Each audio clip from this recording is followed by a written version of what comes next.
El 30 de diciembre se encontró el cuerpo de Lola Luna Chomnales en un lugar bastante complicado, bastante difícil de acceso, como ustedes, los oyentes, han ido escuchando, viendo y leyendo, como todo el mundo en estos días, siguiendo la información de este caso policial.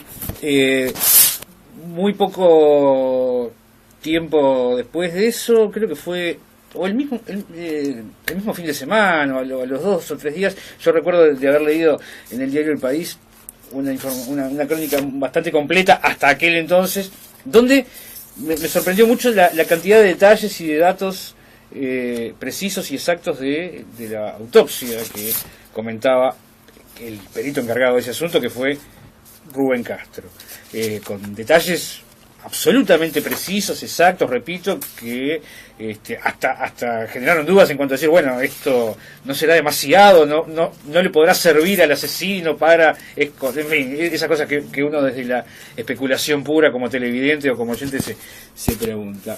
Y mientras tanto, como ustedes saben, siguió el desfile de sospechosos por el juzgado, y al día de hoy, ¿no? Hay gente declarando, el albañil, el identikit, todos estos fenómenos y hechos que han ido ocurriendo que ustedes conocen. Pero hubo uno que llamó mucho la atención, hasta por el término que mucha gente desconocía, que era el de la autopsia psicológica de la víctima. En este caso, luego fuimos enterándonos un poco más en qué consistía esa técnica o conjuntos de técnicas para conocer la personalidad o detalles que uno no puede observar a simple vista, obviamente, en una autopsia clínica, sino que refiere a otro tipo de asuntos. Hace un par de días nomás vimos en todos lados, tuvo lamentablemente 15 minutos de fama, como decía Andy Warhol, bueno, en un caso espantoso, como ustedes conocen, la especialista en criminología Adriana Savio, que ya nos ha visitado alguna vez acá en Alpampán en ocasión de cursos de criminología, ¿verdad? Adriana, ¿cómo estás? Bienvenida. Bien, muchísimas gracias por la invitación y bueno. Gracias. Bueno, hoy no estamos acá por cursos ni por... No, lamentablemente no. Estamos por otra parte de tu trabajo que, bueno, te llevó a transformarte también en una de las voceras, de alguna forma, o de las fuentes de información de este asunto, y sobre todo a partir de la autopsia psicológica. Empecemos por el principio, ¿te parece? Bien. ¿Cuál es tu labor? Digo, ahí está. Bueno, ¿cómo llegás al caso? ¿Qué es bien lo que haces? En realidad, está perfecto, vamos a aclararlo. Yo tengo la especialidad en la parte de psicología criminal, ¿sí? Y todo lo que tiene que ver con lo concerniente a la psicología aplicada al terreno del ámbito forense, pero de casos ya como más complejos que implican en casos casi extremos, las circunstancialidades de homicidios, ¿no? ¿Verdad? Que ya es como más complicado. Eso por un lado. Por el otro lado, actualmente me encuentro trabajando conjuntamente con colegas psicólogos y con criminólogos en la parte de Argentina para tratar, diríamos, y quedamos siempre a disposición de la justicia y demás, de poder aportar en lo que podamos siempre a la causa y a la circunstancia de esta situación tan lamentable que, bueno, que nos golpea ahora a principio de año de una manera durísima, un caso muy complejo. En Argentina quedaron también todos muy conmocionados. Es una circunstancia, es una escena compleja, donde hay elementos que son como extraños, aparecen de una manera bastante extraña, y ahora paso después a explicarles un poquitito. Y si quieren, capaz que al principio puedo ir relatando un poco de qué se trata la historia de ella, de Lola. Sí, porque, bueno, dentro de todo el tratamiento del asunto, uno siempre trata de evitar las cuestiones más vinculadas con el morbo y con los detalles sangrientos que no sirven, es necesario. No sirven para mucho, no es necesario, no es el estilo de Radio Sardí tampoco. Y aparte no aportaría. Pero sí sabemos que es muy importante saber quién era Lola. Exacto. Quién era como persona, digamos, quién era en cuanto a su forma de relacionarse con el mundo. Que de hecho es el corazón o la esencia de lo que es el instrumento de la autopsia psicológica en sí mismo. Poder hacer una reconstrucción de la historia de vida y de las vivencias, diríamos, de las horas previas a el hecho que acometió con el término de la vida de Lola, y un año para atrás también en el tiempo, para poder en realidad reconstruir sus formas de vivir, sus formas de sentir, sus formas de pensar, sus vínculos, cómo estaba constituido su núcleo familiar y demás.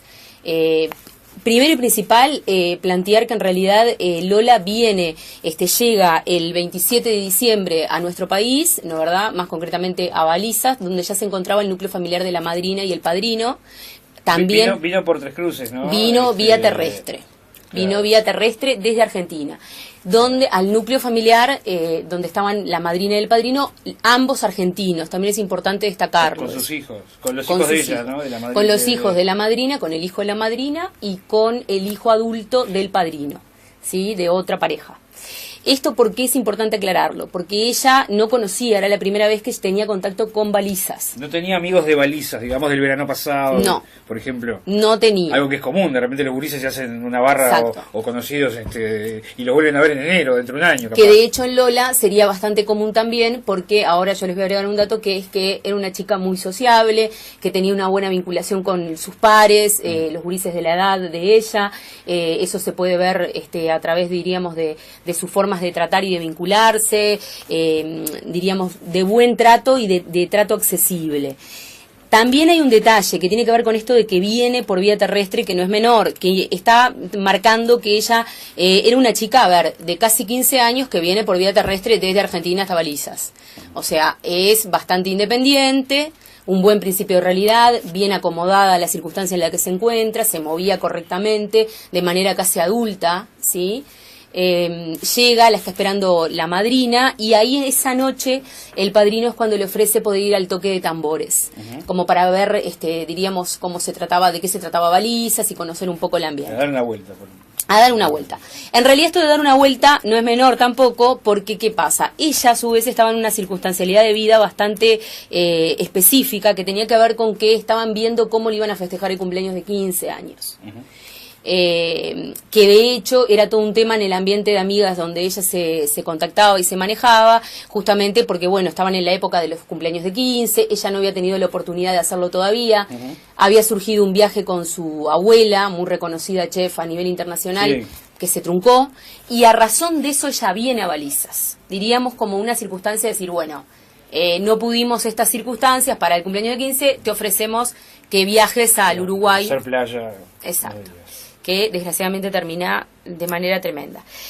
El sábado de noche le continúa el domingo 28 de diciembre, al otro día, donde en realidad hoy por hoy ya se constata a través de fotos presentadas al juzgado y demás, que realmente, efectivamente, Lola se encontraba hasta el mediodía inclusive y algunas primeras horas de la tarde con el núcleo familiar argentino. Son estas fotos que aparecerían como...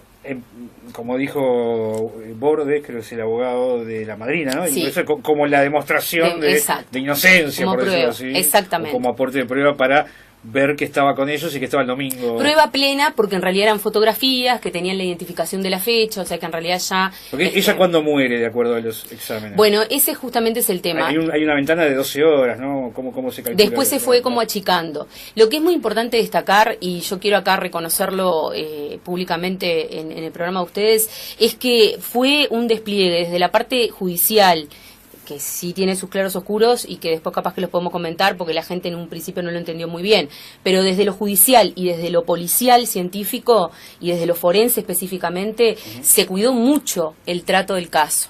O sea, se está haciendo hasta el día de hoy, hasta estas horas, un trabajo muy cuidado, muy mesurado, muy consciente, muy científico, y eso es importante aclararlo. ¿Por qué lo digo? Porque el primer contacto que hace el médico forense con el cuerpo cuando lo hallan para dar la data de muerte, que es el momento en que ella exactamente fallecería, genera como incertidumbre de unas horas y se quiere afinar después, posteriormente, respondiendo a esta responsabilidad con la que se está trabajando con el caso para especificar realmente, bueno, cuándo fue el fallecimiento. Al principio existía la duda de poder tratarse de horas de la madrugada entre, diríamos, la noche del sábado y la madrugada hacia el domingo, y después, bueno, con otros factores que surgen en la autopsia médica, forense, se constata con cosas bien claves, como por ejemplo la ingesta en el estómago de la menor y demás, que realmente ella había almorzado lo que el núcleo familiar explicaba que había almorzado. Por consiguiente... El domingo. El domingo. Entonces, por consiguiente, ya ahí ya se estaba manejando que el domingo ella seguía en la casa con su padrino y su madrina. Y que aparentemente no mintieron. Exacto. Exactamente. No mintieron en su relato. Digamos. Conjuntamente después, posteriormente, se presentan las fotos y las fotos ya dejan cerrado, diríamos, como la incertidumbre esa que era completamente al lugar, ¿no? Y era correcto que existiera. Posteriormente a esto es cuando justamente empieza, bueno, toda la búsqueda acerca de quién pudo haber ocasionado esta circunstancia, y ya desde el principio se tenía la declaración de varios testigos oculares que habían visto a, diríamos, personas que podían aparentemente estar caminando tras ella en la playa. Tenemos que recordar lo siguiente, que en los medios salió, hay una reconstrucción de movimiento a través de imágenes satelitales, donde en realidad nosotros podemos ver que ella se desplaza muchísimo, ella casi camina entre 4 y 5 kilómetros. Y esto tiene que ver con el victimario, es claro que él elige el momento donde frenarla, y es muy estratégico porque de hecho es un sitio que se encuentra sin ningún tipo de infraestructura de viviendas ni de personas. Es monte, digamos. Es monte total, que diríamos es como 1 kilómetro de monte abierto. Hay un bañado cerca también. Hay un bañado cerca, que es una pequeña laguna que se puede ver satelitalmente, que posteriormente, diríamos, es la previa a la laguna de Rocha, diríamos que es más grande. Sí, sí. Y hay pasajes internos en esos montes que los lugareños, solamente los lugareños seguramente lo conocen y lo manejan. Ella llega hasta esa zona, y en esa zona es donde después, posteriormente, en horas de madrugada, se va a encontrar el cuerpo, cuando un lugareño justamente se ofrece muy amablemente a buscar, y sale con caballos, porque de hecho tienen que ir a caballo, a buscar en las inmediaciones, y bueno, desgraciadamente cuando ven un resto del pantalón, se encuentran posteriormente con que está el cuerpo de la chiquita. Eso le costó al lugareño comerse un día en el juzgado, ¿no? Quiero decir, ¿no? Dentro de lo que son los procedimientos, ese es el también tema. fue sospechoso por un día, ¿no? Ese es el tema. Y el hijo. Ahí porque es el hijo el que... Es el hijo el que, diríamos, visualiza la prenda y le dice a su padre. Ahí yo tendría que traer hoy conmigo a un especialista en la parte penal, ¿no? A un penalista. Sí, sí. Pero digo, a ver, ¿qué pasa? Hay todo un tema que tiene que ver con esto. En Argentina las leyes son diferentes, y lo que se veía en Argentina era como que entraban, diríamos, ya como marcados. Claro. Cuando en verdad están siendo indagados por Exactamente. Pero lo que pasa es que en Argentina no está instalado el concepto de la demora, diríamos, o entre comillas, que sé que no es un término jurídico específico, sí, pero el emplazamiento. Sí. Después eso se explicó, porque también hubo todo un detalle con toda la parte técnica argentina, que era como que había quedado media como impactada con esas imágenes, ¿no? ¿Verdad? Pero, a ver, vuelvo a repetir que me parece que, la acción de la magistrada actuante es muy veraz, muy concisa, o sea, está metódica, metódica, y ella está muy tenazmente, diríamos, comprometida de una manera muy importante con la causa, y quiere realmente averiguar quién fue. Y además le llovió en su suplencia, ¿no? Quiero decir, se fue de licencia el titular, toma el juzgado y le cae esto, ¿no? Pero de hecho me parece interesante justamente lo que planteás, porque, a ver, ella abre con esto de poder pedir una autopsia psicológica, empezar a implementar esto del elemento del identikit, que en otros casos también se ha hecho, pero en este caso fue como de mayor circulación y demás, toda una nueva mirada que es muy importante, y que no de manera casual empieza a generar también que puedan aparecer otras puntas posibles de investigación que tienen que ver también con el prevenir este tipo de circunstancias a largo plazo. O sea, por supuesto resolver el caso concreto, pero poder a futuro poder empezar a comprometernos desde otras miradas y trabajar en esto de la interdisciplina, que es clave. Que en realidad nosotros en nuestro país necesitamos empezar a comprometernos con esa mirada. Sin miedos y sin cosas raras, sin malos entendidos y sin rencores disciplinarios, ¿no? Ahora, los jueces veteranos o los policías veteranos te dicen, mira, esto si no se aclara en 2 días... O 3 como mucho, no se aclara más.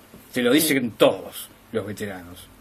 ¿Qué opinas sobre eso? Quiero decir, la experiencia tuya o la literatura, ¿qué dice? ¿Es así? Si no se aclara en 24 o 48 horas, después es muy difícil que se ubique el culpable, más teniendo en cuenta, bueno, en este caso apareció el cuerpo, ¿no? Pero teniendo en cuenta casos entre comillas, similares de chicas que han desaparecido en el este, a ver, que hace 20 años no aparecen, digo, teniendo en cuenta esa horrible experiencia, horrible. Uno tiende a pensar, bueno... Horrible antecedente que tenemos claro, como pero país. ¿qué hay de eso? Digo, ¿cómo pesa el transcurso de los días en las dificultades? A ver, hay algo que es importante en base a esto que vos señalás, que es muy significativo lo que estás diciendo y tiene que ver con esto. Se hace el identikit y ya se tenían los testimonios de los primeros testigos. Después empiezan a aparecer más testimonios. Igual el identikit demoró unos cuantos días, ¿no? Demoró aproximadamente entre 48 y 72 horas como para realizarlo, no fue pero tampoco tanto. Desde la muerte, desde que se encuentra, desde el 30 de diciembre que aparece el cuerpo. Demoró, sí. Más de una semana. Sí, pero mirá lo que sucede. En esto que yo te comentaba de señalar los testimonios, a lo largo del tiempo, que es todo un tema el testimonio del testigo ocular, porque digo, de hecho puede ver una cosa que no es y demás. Perdóname, Adriana, ¿quién da los datos del identikit? ¿Una señora es la que No, hay varios. Se reconstruye de varios relatos. Entre varios se reconstruye y se hace una estructura facial. O sea que varios vieron a un hombre parecido al del dibujo siguiéndola. Claro, exactamente. Sí. Bien. O sea, en realidad es una reconstrucción, diríamos, como grupal. Por eso cuando hoy llevan al conejo, el albañil, a declarar, es porque se parece al dibujo y porque supuestamente varios vieron a alguien con esa... Yo te diría que, o sea, a ver, nosotros siempre somos inocentes hasta que se prueba lo contrario en cuanto a culpabilidad, pero digo, si hoy comparamos la imagen de la fotografía aparentemente de él con el identikit, estamos con muchos puntos idénticos, y aparte hay algo que es importante, que era lo que yo te quería decir. El elemento de lo canoso, ¿sí? Y la característica, una de las características faciales que tiene que ver con los ojos y lo canoso, se sostiene como un, diríamos, denominador común en todos los testimonios. Todos cuentan lo mismo. Todos cuentan lo mismo en una primera instancia y en un segundo momento con los testigos que se agregan. Claro. De todas maneras uno dice, desde la mirada del pesimismo, ¿no? Bueno, y por ahí estaba caminando atrás de ella, y eso no quiere decir que sea el asesino, Sí, ¿no? lo que pasa que sucede que hay otros elementos que tienen que ver con que este sujeto desaparece las horas en que ella aparentemente hubiese desaparecido, no se encuentra. No está en su paradero, digamos. Tenemos testimonios de la gente que estuvo alrededor de él trabajando. También. Él aparece con un dinero que supuestamente encuentra en la playa, todavía no se sabe cómo. Él no tenía dinero y le ofrecen trabajo para que se pudiera hacer unos pesos, un jornal. Pero ahí hay algo que es muy importante, que es lo siguiente. Él iba a cobrar a las 24 horas posteriores. Entonces la pregunta del millón es ¿por qué no espera y por qué necesita cometer ese acto para poder acceder a la plata? Que de hecho no la ve al principio, porque él no puede ver a través de la mochila qué era lo que llevaba esta nena en la mochila. Que llevaba $100 o 2.000 pesos. Sí, 2.500 pesos aproximadamente. Entonces, era imposible que él supiera cuánto llevaba, y de hecho él en realidad en una primera instancia, y acá viene todo el estudio desde lo psicológico criminal, o sea, en una primera instancia, él o quien sea, ¿no verdad? El signo de pregunta que no lo sabemos todavía. Se acerca a la menor, pero no por el móvil inicialmente monetario, porque no pueden saber si ella tenía o no tenía algo en esa mochila. ¿Y cuál sería el móvil? Y en realidad, acá lo que sucede es lo siguiente. Yo no descarto nada.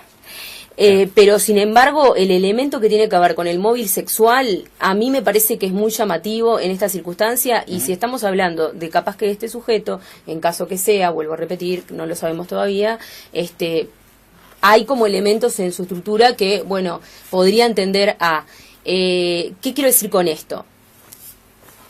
Que yo pueda determinar que haya un móvil que tenga que ver con esto de lo sexual, que él va atrás de lo sexual, y si yo no tengo ADN, entonces decir, entonces si yo no tengo ADN no es un móvil sexual, es inválido. Es una falacia. Es una falacia porque en realidad, de hecho, en muchos casos... Pero es lo que se precisa como prueba. En muchos casos ellos en realidad llegan diríamos, a la síntesis del placer sexual y del goce con un preservativo o en otro espacio donde no necesariamente tienen que dejar el ADN en la escena ni sobre la víctima. Pero es lo que te quita la prueba, digamos, si no tenés ADN y el tipo no confiesa... No necesariamente, porque desde el punto de vista criminológico... Puede haber lesiones, pueden aparecer otras cosas que te puedan empezar a marcar indicios. ¿Qué pasa? Acá se suma otro elemento, que tiene que ver con que ella no tiene signos de agarre en la estructura de su cuerpo. O sea, ella en ningún momento fue obligada, fue sometida. no por lo menos de una manera que se vea sobre el cuerpo aparentemente. Claro. Pero pasa que es en el medio de un monte, en el medio de un médano, o sea... Sí, el clima, sí, la naturaleza hace su trabajo enseguida, ¿no? También. Sí, igual en algunas pruebas se preservan de todas maneras, pero quiero decir esto, desde lo criminológico, y de hecho era lo que estábamos hablando con el doctor Torre, Osvaldo Torre, que trabaja en Argentina y es referente allá, él explicaba clarísimamente y nos comunicábamos y me planteaba, no necesariamente que no haya ADN significa que yo tenga que descartar la hipótesis del móvil sexual, porque de hecho él podría haber pensado que quizás como era muy chica, era virgen. Y quizás el bien tras el cual iba para arrebatárselo era justamente su virginidad y el elemento sexual, no lo sabemos.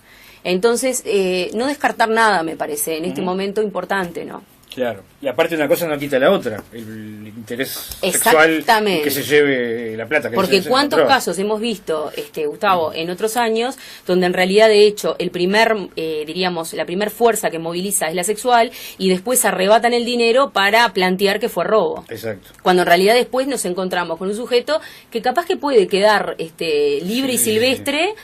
Con una intencionalidad desde lo sexual, que el tipo es muy probable que no pare después de hacerlo. Esto, hasta donde vos estás relatando, no suena como algo premeditado, sino que suena como algo que pasó ahí, estuvo en el momento equivocado, en el lugar equivocado, como se dice, ¿no? Sí, igualmente, seguramente sería una persona del lugar. O tal vez hubiera estado observando días, porque ella llevaba 3 días, ya 2-3 días, ¿no?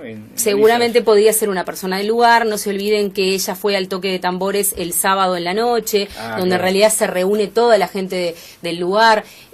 O sea, hay muchos hilos que tienen que ver con la complejidad que está atravesando la magistrada de manera muy diligente y que, bueno, o sea, no es un caso simple. No es un caso llano. Hay muchas puntas que tienen que empezar a contemplarse entre sí. Y de hecho, ser pocos nosotros, muchas veces, uno puede decir, bueno, pero somos pocos y en realidad tendría que ser más simple. Y en realidad se complejiza más, es al revés. En ese sentido es más complejo porque de hecho todos se conocen, pueden haber complicidades. Nadie quiere ser el buchón de repente que mande preso al otro porque sabe que después se va a poder vengar fácilmente, ¿no? Hay otros temitas que no aparecen, por ejemplo, en grandes ciudades donde quizás...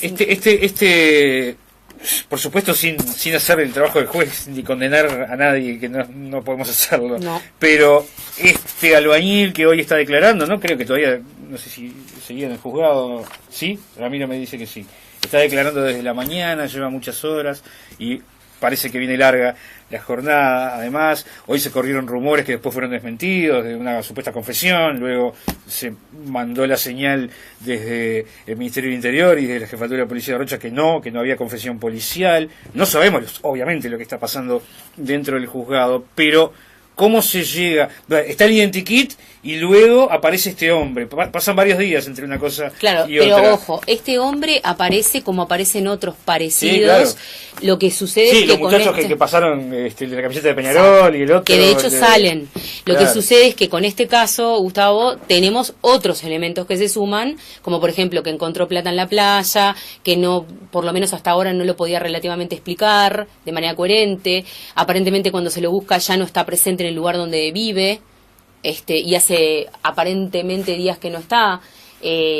Hay testimonios de que en realidad lo conocen y saben que estuvo cercano a, o sea, hay muchos otros elementos que por eso la jueza considera pertinente poder observarlo con más detenimiento el caso de él, ¿no, verdad? Claro. Bueno, algunos mensajes, a ver, al 6900. Qué interesante relato de la técnica, aporta una visión que nos demuestra lo difícil del trabajo de la jueza. ¿Saben si se ha consultado algún vidente? Dice Ale. Habían comentado la posibilidad. Lo que pasa que, digo, a ver, es un caso, no se olviden, que está trabajado, diríamos, por las dos orillas. Todo movimiento es como está siendo también muy visto, ¿no? Muy observado, claro. Entonces es muy delicado y por eso también se está trabajando tan... Y aparecen varias... Siempre se varias partes, quiero decir, porque a la vez, bueno, la madrina y la pareja de la madrina ya están desvinculados, ya son inocentes, pero a la vez tienen un daño moral que le fue causado en algún sentido por la carnicería. O sea, el asesino era el esposo de la madrina en las primeras 24 horas, no había otro para los medios, sobre todo en Argentina, ¿no? Eso te iba a señalar. En Argentina lo sostenían mucho. Y el scratch, ¿no? De mostrar la foto y dónde trabaja y de dónde cocina y todo ese asunto. Ese y todos los otros que desfilaron por el juzgado, alguno de ellos puede tener, o sea, designa a su abogado, ¿no? Se defiende, ¿no? Siempre se trabaja se abren Claro, se abren nuevas ventanas, porque de hecho siempre se trabaja con mucha responsabilidad y mucho ahínco en los casos con estas características y en todos, pero principalmente en estos casos que son complejos. Pero digo, a ver, sumado a esto también tenemos que también, de hecho, en función de la complejidad, hay que cuidar mucho las técnicas que se piden, cómo se aplican y muchísimo más también, porque de hecho es un caso muy intrincado, con muchas puntas y bueno, tiene, diríamos, un ida y vuelta que se está manejando muy correctamente hasta estas horas, ¿no? ¿Verdad? Bien, vamos a hacer una pausa y seguimos charlando, pero antes de irnos al corte, por ejemplo, por favor, que el periodista deje hablar a la entrevistada, dice Teresa de Nueva Alvesia. Prometo hablar menos en el próximo bloque, Teresa, porque tengo tantas preguntas que hacerle. Está muy bien. Es un caso tan complejo. Está muy bien. Bueno, creí que habían rectificado después del crimen que la pareja de la madrina no era padrino, dice alguien acá. Bueno, desde un comienzo. No, la pareja, está bien el señalamiento. Que no son los padrinos, es la madrina. No es el padrino directo, diríamos. Es la pareja de la madrina. Correcto, sí, perfecto. Ricardo de Parque Valle se pregunta: ¿es un robo o un ataque de índole sexual? Bueno, recién lo que comentabas vos. Las dos cosas pueden ser viables. Una cosa no quita la otra. Habría que rascar más, ahí hay algo. La plata paga todo y podría encontrar culpables, dice otro mensaje de 6900. Bueno, ¿cómo sería el perfil del supuesto criminal? Ahora, después de la pausa, lo podemos detallar. Y también después de la pausa, Adriana, te vamos a pedir que nos cuentes quién era Lola. Bien, ¿qué características tenía ella? Desde el punto de vista de tu investigación. Sí, desde el punto podemos de vista... empezar de ahí y después ir hacia las características del posible victimario. Perfecto. Porque una cosa genera la otra, diríamos, ¿no verdad? Y es un ida y vuelta. Bien, ahí. lo charlamos enseguida, después de la pausa, aquí en Alpampa. Bueno, bárbaro. Al 6900, decenas y decenas de mensajes que nos llegan de todo tipo y color, para todos los gustos. Estamos charlando con la especialista en psicología criminal, Adriana Savio, que ha tenido mucho que ver con todo este asunto de la autopsia psicológica y con el conocimiento directo de la causa por el asesinato de la joven argentina Lola Luna Chaunales. Muy profesional, muy clara, Adriana, dice, necesitamos más técnicos así. Soy madre y me parece muy raro el permiso que le dieron para hacer esa caminata sola por un lugar que ella no conocía. Ahí puedo decir algo, estoy de acuerdo con la oyente. Bien, el cuerpo fue encontrado a 400 metros o a 4 kilómetros, porque escuché las dos versiones, dice Adriana. No, el cuerpo fue encontrado a 150 metros de la parte de costa abierta en arena. No de la cabaña, de la cabaña de ellos estaba lejísimo. De la cabaña de ellos estaba casi, les diría que entre 4 y 5 kilómetros de distancia. Bien. Por playa. No se olviden de eso, que no es un dato menor. Ella sale sin protección de gorro aparente, ¿no verdad? Porque por lo menos eso no aparece nunca. Con una mochilita, una botella de agua. Es muy probable que también, capaz que hasta vivió una insolación, porque de hecho 2:30 de la tarde, ustedes saben cómo está el sol ahora y es tremendo, en una situación, en una circunstancia, en un contexto totalmente descampado.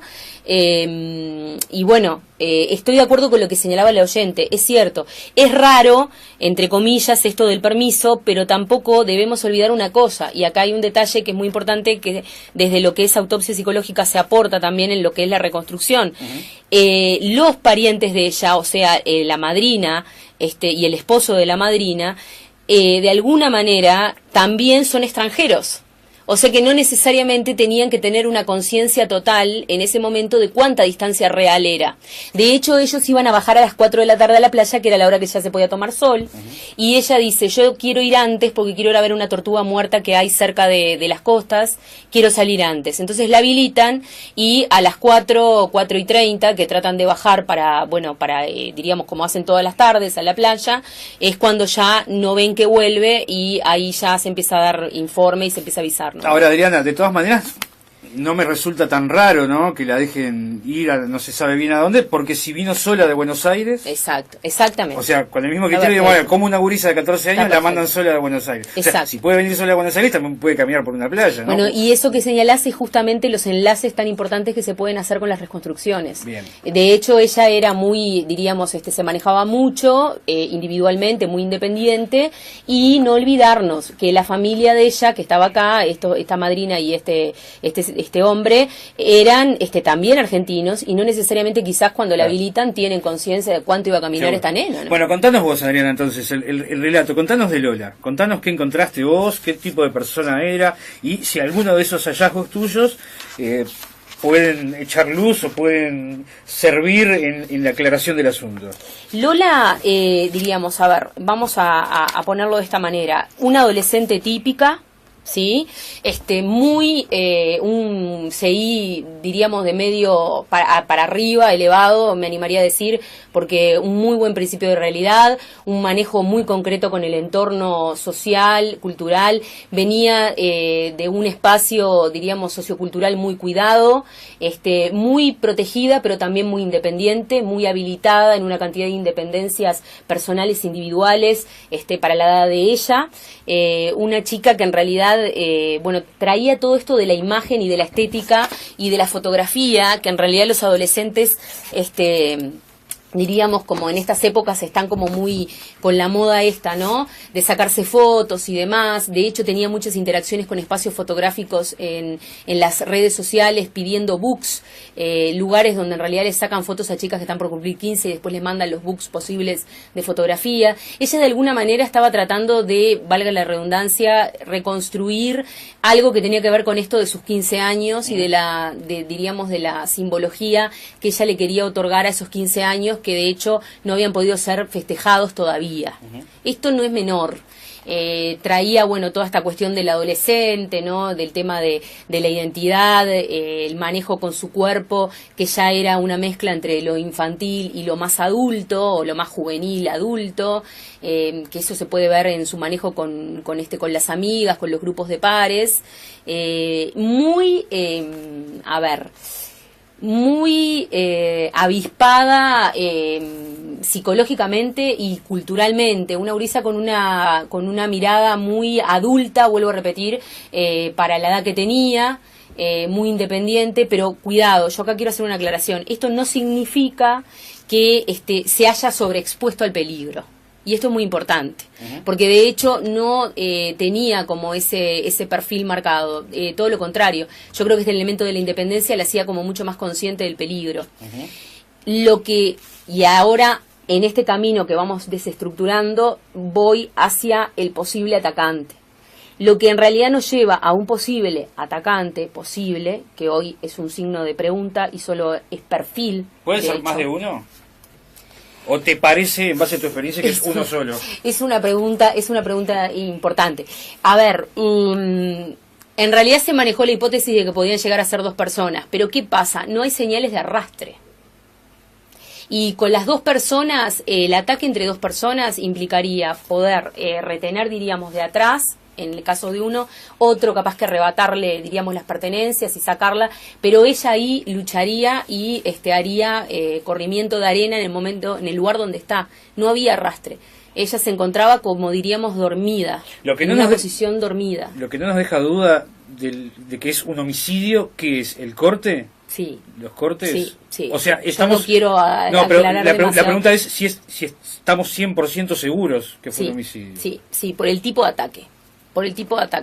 Por los cortes, porque no es accidente, porque se descarta suicidio, porque de hecho, y vuelvo a repetir, la magistrada muy agudamente pide, y no por cualquier cosa, lo que es la estructura de la autopsia psicológica, porque ella en realidad ahí descarta también con ese instrumento, que para eso también sirve, los modos de muerte entre accidente, suicidio u homicidio, y se queda con el último, desgraciadamente, que sería un ataque, diríamos, que finalizaría en una ultimación por homicidio, o sea, una muerte violenta. Acá lo que, diríamos, desconcierta es, si es muerte violenta, entonces la víctima tiene que haber luchado, que de hecho no hay signos de lucha de parte de ella. Pero ¿qué pasa? Que yo no los tenga no significa que no pueda pensar en esas hipótesis, porque de hecho la de suicidio es descartada y la de accidente también, porque no estaba en un, diríamos, contexto ni en un escenario como para que fuera realmente un accidente. No podía, de hecho aparece con un golpe también en la cabeza, o sea... Corte de arma blanca, digamos. Sí, hay cortes de arma blanca, pero también hay un golpe con un objeto romo en una de las partes de su cabeza frontal, que seguramente le pudo haber hasta desmayado, que no se sabe bien, y que generó que la víctima no luchara. Por eso, cuidado, no quiere decir que tenga que ser todo cuadradito y de libro. Claro. Podemos tener algunos indicios que nos estén indicando determinado comportamiento del victimario, ¿sí? Y al mismo tiempo que nos falten otros, pero no por eso descartar hipótesis. Con respecto al victimario, en base a las características psíquicas de Lola y a su estructura de su aparato psíquico, esto del elemento independiente y que era una niña joven ya, ¿no? Que podía decidir por sí misma, que tenía un buen principio de realidad, llevaría también a poder pensar en que capaz que el victimario le pudo hacer una propuesta, diríamos, acertada para lo que le estaba pasando en ese momento a ella en el medio de la nada, porque de hecho estaba en el medio de la nada. Es muy probable que el agua se le hubiese acabado, que ella ya estaba con casi capaz que hasta insolación, no lo sabemos, con un estado de deshidratación importante, y quizás el victimario aprovechó la circunstancia, diríamos oportunistamente, como para decir, bueno, le ofrezco algo que le parezca interesante. Ella, turista, no conocía, el hombre quizás de la zona, si es que era de la zona, o conocedor de la zona, le podía haber dicho, capaz que tengo mi casa cercana, o puedo llevarte por un camino que es un atajo para poder volver otra vez al núcleo de donde está, diríamos, la gente en el pueblo o demás, y ella pudo haber aceptado justamente por esto, no por exponerse al peligro, sino todo lo contrario, por una necesidad de sobrevivencia, porque de hecho seguramente se sintió desvalida, desprotegida y totalmente, diríamos, sin ningún elemento. Recordemos que dejó el celular, porque ella no tenía, ella no tenía roaming con Argentina, no tenía enlace con Argentina satelitalmente, deja el celular en la casa, deja el celular, y de hecho se lo habilitan porque ella dice, no tengo antena, textualmente, no lo voy a llevar, lo cual también hubiera, bueno, de alguna forma ayudado, entre comillas, de alguna manera, ¿no?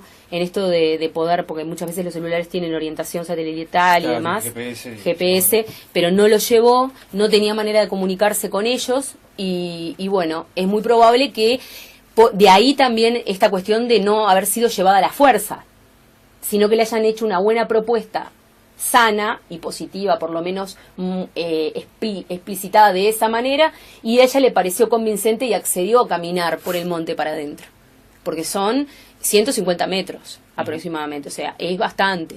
De hecho, van por una especie como de pasadizo que hay entre las, diríamos, acacias, ¿no, verdad? Que se había generado. Entonces, bueno, yo lo que creo que lo que es importante, por supuesto, el caso actual que se está trabajando de manera insuperable en estos momentos desde nuestro país, pero también empezar a poder trabajar todos estos elementos para poder prevenir, ¿no, verdad? Porque ¿la mochila? La mochila no, aparentemente todavía no aparece. La mochila no aparece, pero de hecho, es un objeto no menor en la escena, que no por el hecho de no estar presente no quiere decir que no haya cumplido una buena función, entre comillas, desde lo criminogénico, ¿no? O sea, porque la mochila, no se olviden que es casi como si fuera un paño de algo, pero de ella misma. O sea, si estamos pensando en no dejar indicios, claro, si es hábilmente utilizado hay que ver ahí. Esto no aparece hasta el momento, no apareció nada. Ella llevaba el agua, un libro de lectura de Cortázar y el dinero aparentemente que le habían dado los padrinos. Es descabellado suponer esto, ¿no? Dentro de lo que no es más que una especulación, por supuesto, pero que alguien la vio en el asunto de los tambores, o en la vuelta cuando llegó, y que después al otro día la siguió. No es descabellado.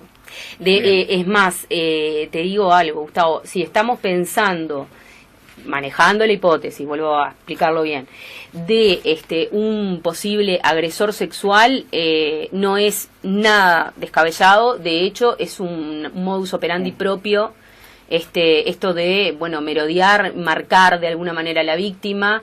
No nos olvidemos que ella era una adolescente y que cuando uno la ve en las imágenes uno se da cuenta que era una chica muy cuidada, que no era una adolescente que ya había, diríamos, pasado por encima de su elemento de virginidad y demás. O sea, eso no es un elemento menor para un sujeto que puede ir interesado atrás del elemento sexual de alguien. Nosotros tenemos que pensar en eso, porque él o la persona no va a poder ver a través de esa mochila, no podía saber, aunque la viese con la mochila, que en esa mochila contenía dinero. Entonces, claro, el elemento monetario pasa como un segundo momento. Pero lo más atractivo de esta, diríamos, personita podía llegar a ser, en la cabeza de una persona con estas características, el elemento sexual, que de hecho, no en vano, la persona no aparece por otro lado. Aparentemente la sigue por la playa. 4,5 kilómetros caminando atrás de ella. O sea, estamos hablando de alguien que ahí es va.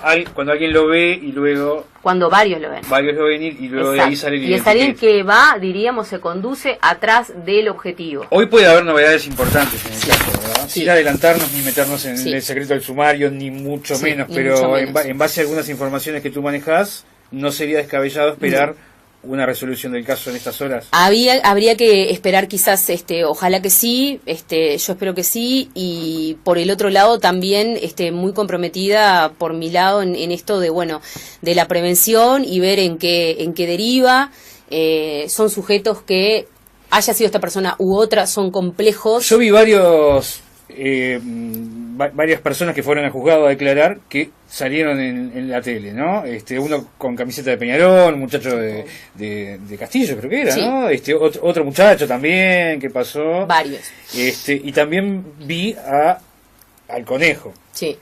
Supuestamente. Que fue el último, aparentemente. ¿Vos pudiste ver esas entrevistas televisivas? ¿Te llamó algo la atención en alguna de ellas? Yo... Porque también vos sabés leer, digamos, y tu equipo, ¿no? Cuando uno declara algo por los signos de En realidad lo básico en base a eso es el discurso. Porque viste que yo trabajo en todo lo que es la parte psicológica, específicamente en lo criminal. El discurso es clave. ¿Y qué viste ahí cuando viste a esa gente declarando? ¿Alguno te llamó la atención? Y ahí hubo de todo, pero de hecho, diríamos, hay como elementos como más fuertes en la última persona que se está observando actualmente. No te puedo como... Perfecto. Explicitar más. No, está bien.